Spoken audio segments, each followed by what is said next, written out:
Selamat pagi. Kita akan belajar dari 2 Tawarikh 27. Yotam berumur 25 tahun pada waktu ia menjadi raja, dan 16 tahun lamanya ia memerintah di Yerusalem.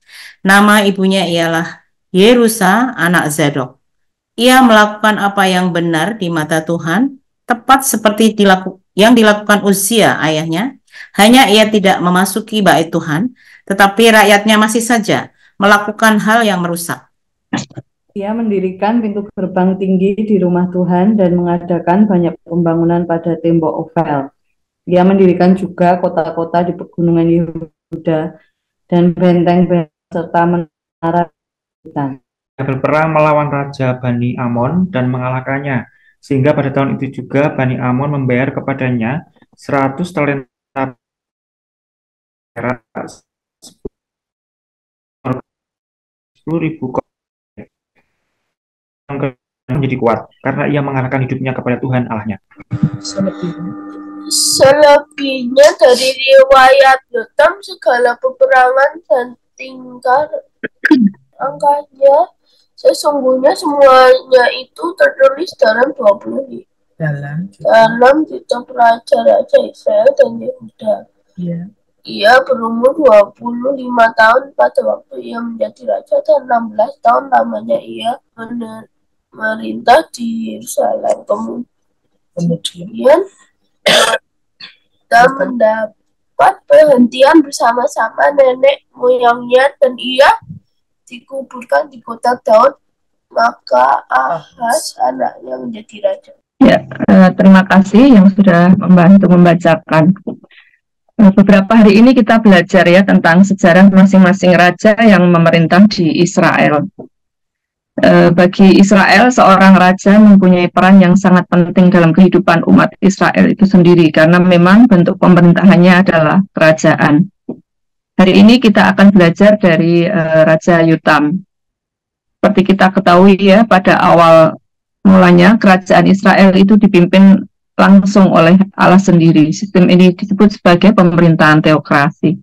Sedikit belajar tentang sistem pemerintahan teokrasi adalah bentuk pemerintahan di mana prinsip-prinsip ilahi memegang peran utama. Teokrasi adalah sistem pemerintahan yang menjunjung dan berpedoman pada prinsip ilahi. Teokrasi merupakan bentuk identitas yang lebih absolut dan dalam sistem agama negara, di mana pemimpin negara juga sekaligus pemimpin agama spiritual. Dari urian tersebut, maka menjadi sangat wajar bahwa seorang raja Israel dinilai dan dikategorikan menjadi dua, yaitu raja yang benar di mata Tuhan, yaitu raja tersebut menjalankan pemerintahannya sesuai kehendak Tuhan, atau raja yang tidak benar di mata Tuhan yang melakukan hal yang sebaliknya, yaitu mengikuti kehendak tidak mengikuti kehendak Allah, atau bahkan meninggalkan Allah dan menggantikannya dengan Allah lain, bahkan mungkin dengan Baal gitu ya. Nah, di 2 Tawarikh 27 ini kita juga melihat bagaimana pencatatan seorang raja gitu ya. Sejarah seorang raja dicatat. Yang pertama, kita belajar dari 2 Tawarikh 27 ini, pencatatan tentang usia awal memerintah seorang raja. Di Yotam memerintah usia 25 tahun, dan yang kedua lama pemerintahannya 16 tahun. Kemudian pencatatan selanjutnya, nama ibunya Yerusa, anak Zadok. Kadang juga dicatatkan bagaimana spiritual ibu ini gitu ya. Kalau ibunya baik di mata Tuhan, dia akan mendidik anaknya dengan baik. Kalau ibunya kurang baik, bisa jadi anaknya tidak mengikuti kehendak Tuhan. Itu juga kadang tercatat di sana. Kemudian yang keempat, bagaimana spiritual raja ini di hadapan Tuhan. Apakah dia benar atau salah di hadapan Tuhan, itu tercatat dengan jelas. Kemudian juga bagaimana kondisi rakyatnya ketika seorang raja ini memerintah. Dan ketika Raja Yotam memerintah, dicatat di sana bahwa rakyatnya masih melakukan hal yang merusak atau belum melakukan kehendak Tuhan. kita bisa melihat dari beberapa raja bahwa kondisi rakyatnya itu berbalik kepada Tuhan atau kondisi rakyatnya itu mengikuti kehendak Tuhan. Itu juga biasanya tercatat dengan baik. Kemudian dicatatkan juga bahwa keberhasilan selama menjalankan pemerintahan atau apa saja yang sudah dikerjakan oleh raja tersebut ketika dia memerintah. Dan di 2 Tawarikh 27 ini juga dicatatkan beberapa catatan keberhasilan dari Raja Yotam. Seperti sudah saya sampaikan di atas, kategori nomor 4 atau dari sudut pandang ilahi, kategori nomor 4 tadi menjadi yang paling utama kalau kita belajar dari raja-raja Israel, yaitu melakukan kehendak Allah atau tidak. Selanjutnya keberhasilan atau tidaknya selama memimpin sangat tergantung pada kehidupan raja di mata Tuhan. Ketika seorang raja mencari kehendak Tuhan dalam menjalankan pemerintahannya dan mendapatkan perkenan Tuhan, maka berkat dan keberhasilan akan mengikuti. Karena pasti Tuhan akan memberikan hikmat dan kebijaksanaan, serta menuntun setiap pengambilan keputusan seorang raja. Tetapi catatan ketidakberhasilan akan mengikuti. Hal yang paling mendukakan hati Tuhan adalah ketika seorang raja tidak hanya tidak mengikuti kehendak Tuhan, tetapi bahkan berpaling mengikuti allah-allah lain. Banyak sejarah ya tercatat beberapa raja Israel yang meninggalkan Tuhan dan mengikuti allah-allah lain. Ada juga catatan di 2 Tawarikh 27 ini bahwa Raja Yotam tidak memasuki bait Allah. Karena pada saat itu bait Allah adalah pusat ibadah, maka pusat ibadah bangsa Israel, maka ada kemungkinan Raja Yotam tidak sepenuhnya beribadah kepada Allah. Dan ini juga bisa tercermin tentang rakyatnya yang tidak melakukan 100% kehendak Tuhan, bahkan masih melakukan hal yang merusak. Terkadang dari beberapa catatan sejarah kita melihat bahwa ada hubungan yang linear antara sikap raja dan rakyatnya. Seorang raja akan mempengaruhi kehidupan rakyatnya. Seorang raja yang berkenan di hadapan Tuhan, maka akan membawa rakyatnya juga hidup berkenan di hadapan Tuhan. Hal ini bisa terjadi karena raja akan melakukan pengkondisian tertentu dalam kerajaannya. Misal, seorang raja akan menghilangkan ritual penyembahan allah-allah lain atau menghilangkan baal-baal gitu ya, dan praktek-praktek lain yang mendukung hal tersebut dan menggantikannya ke penyembahan kepada Allah saja. Sepertinya dengan tidak memasuki bait Allah tersebut, mungkin Yotam masih belum 100% gitu ya mengajak Allahnya berbalik kepada Allah. Kemudian tentang catatan keberhasilan Raja Yotam yang dapat kita pelajari dari 2 Tawarikh 27 ayat 3. Yang pertama, ia mendirikan pintu gerbang tinggi di rumah Tuhan dan mengadakan banyak pembangunan pada tembok Ofel.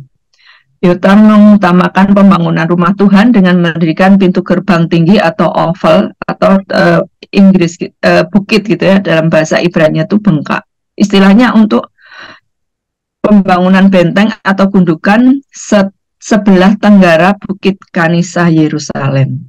Kemudian yang kedua, dari pasal 27 ayat 4, ia mendirikan juga kota-kota di pegunungan Yehuda dan benteng-benteng serta menara-menara di hutan-hutan. Langkah ini sangat strategis untuk langkah strategis dalam pembangunan gitu ya, untuk mempertahankan kota dari musuh.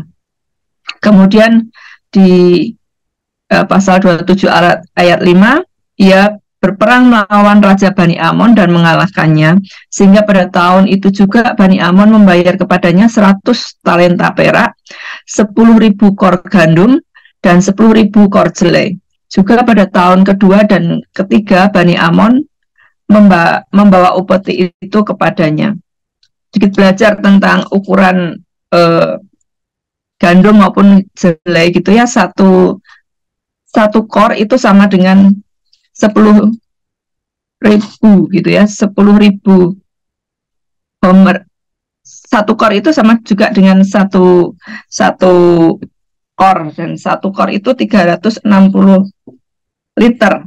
Kalau tadi itu 10.000 kor, berarti kurang lebih 3.600.000 liter. Jadi kuantitas yang sangat banyak yang dipersembahkan Raja Bani Amon untuk Yotam. Kemudian kalau 1 talenta itu sama dengan 34 kg. Jadi perak yang dipersembahkan itu 3.400. Jadi ukuran yang cukup besar. Dan di akhir hidupnya, catatan Raja Yotam itu sangat jelas disebutkan di pasal 27 ayat 6, yaitu Yotam menjadi kuat karena ia mengarahkan hidupnya kepada Tuhan Allahnya. Nah, pagi ini dari Yotam kita bisa belajar bagaimana kita seharusnya mengutamakan Tuhan dengan mengikuti kehendak Tuhan dalam setiap langkah kehidupan kita. Tentu ini akan tercermin dalam setiap pengambilan keputusan-keputusan dalam hidup kita, baik itu keputusan yang penting maupun yang tidak penting. Sebaiknya kita tetap mengutamakan Tuhan dan mencari tahu kehendak Tuhan dalam kehidupan kita. Mendapatkan perkenanan Tuhan adalah hal yang paling utama dalam kehidupan kita, dan kita percaya keberhasilan akan mengikuti kita sebagai berkat dari Tuhan. Aplikasi yang bisa kita peroleh dari 2 Tawarikh 27 tentang Raja Yotam ini adalah bagaimana dengan kehidupan saya dan saudara. Apakah kita sudah menempatkan Tuhan menjadi prioritas yang utama setiap pengambilan keputusan dalam kehidupan kita. Demikian renungan yang bisa saya sampaikan. Selanjutnya saya kembalikan kepada yang bertugas. Terima kasih, Tuhan memberkati. Ya, terima kasih untuk Kak Iin yang sudah menyampaikan exegesennya. Kita mengucap syukur kepada Tuhan. Mari kita bersama-sama ambil komitmen pagi hari ini untuk kita mengutamakan Tuhan dalam hidup kita, yang terutama di dalam hidup kita.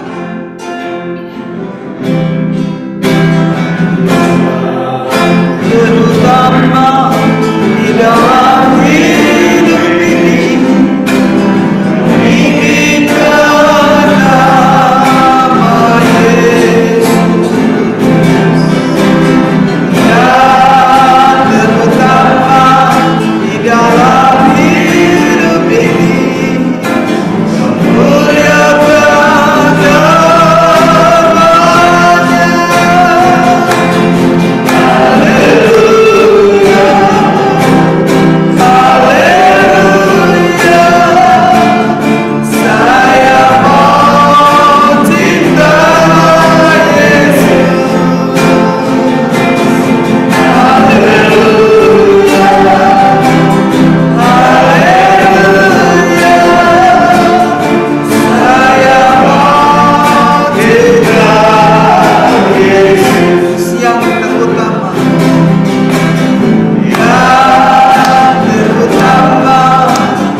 hidupnya kepada Tuhan, maka Tuhan membuat Yotam boleh diberkati dan apa yang dikerjakan dibuat Tuhan berhasil.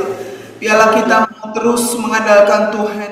Mari kita terus berkomitmen untuk hidup taat, mencari Tuhan.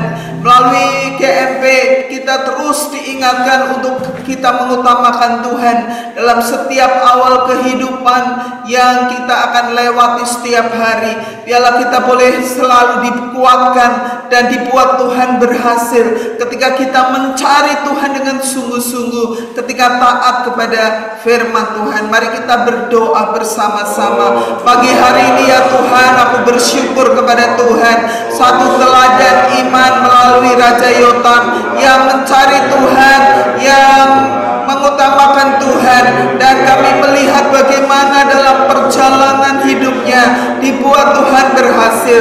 Dia semakin kuat di hadapan Tuhan. Biarlah kami Tuhan pada pagi hari ini boleh mengevaluasi hidup kami, supaya kami Tuhan semakin sungguh-sungguh mencari wajah Tuhan, mencari kehendak Tuhan dalam setiap awal kehidupan kami. Melalui GMP Tuhan, kami selalu diingatkan untuk kami bersama-sama mencari Tuhan, mencari wajahnya dan menemukan, mengalami kuasanya di dalam hidup kami, sehingga kami yang lemah dikuatkan, yang sakit disembuhkan, yang mengalami tawar hati dipulihkan oleh Tuhan pagi hari ini.